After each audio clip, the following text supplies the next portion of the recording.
আমার শুরু করা নতুন সিরিজ চিড়ে চ্যাপ্টারের প্রথম পর্বে তোমরা দেখেছো চিড়ের পোলাওয়ের রেসিপি এবং চিড়ে চ্যাপ্টারের 12 দ্বিতীয় পর্বে তোমরা দেখেছো চিড়ের পায়েসের রেসিপি।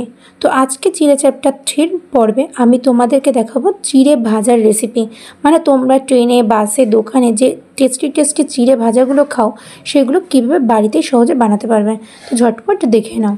প্রথমেই দেখো আমরা কড়াই সাদা তেল গরম করতে দিয়েছি, তারপরে তার মধ্যে দিয়ে দিয়েছি একটা শুকনো লঙ্কা। সেই শুকনো লঙ্কাটা লাল লাল করে ভাজা হয়ে গেলে তার মধ্যে দিয়ে দিয়েছি বাদাম ভাজতে, বাদামটাও লাল লাল করে ভেজে নিয়ে তার মধ্যে আবার দিয়ে দিয়েছি আমরা কারি পাতা।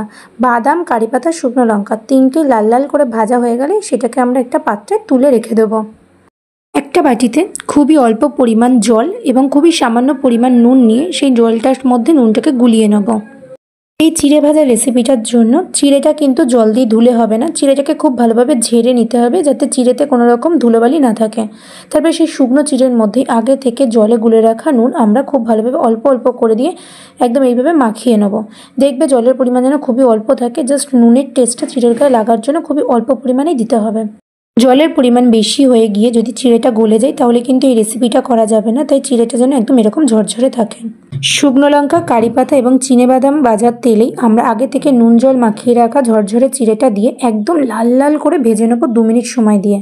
তারপরে চিড়ের রঙটা ঠিক এইরকম চেঞ্জ হয়ে লাল লাল হয়ে গেল এবং চিড়েটা একদম বড় বড় হয়ে ফুলে উঠলে তার মধ্যে আগে থেকে ভেজে রাখা শুকনো লঙ্কা, চিনেবাদাম ভাজা, কারি পাতা ভাজা মিশিয়ে দেবো।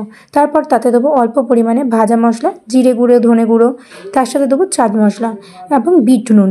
সবগুলোকে খুব ভালোভাবে এদিক ওদিক করে মিশিয়ে নিয়ে পরিবেশন করবে চিড়ে ভাজা। পরবর্তী এপিসোড চিড়ে চ্যাপ্টার 4-এ তোমাদের জন্য থাকবে চিড়েরই নতুন কোনো রেসিপি। সেটা দেখার জন্য প্লিজ আমার ইউটিউব চ্যানেলটাকে সাবস্ক্রাইব করে দিও এবং ফেসবুক থেকে দেখে থাকলে ফেসবুক পেজটাকে ফলো করে দিও। তো দেখা হচ্ছে অন্য কোনো ভিডিওতে। সেই পর্যন্ত তোমরা সবাই খুব ভালো থেকো, সুস্থ থেকো।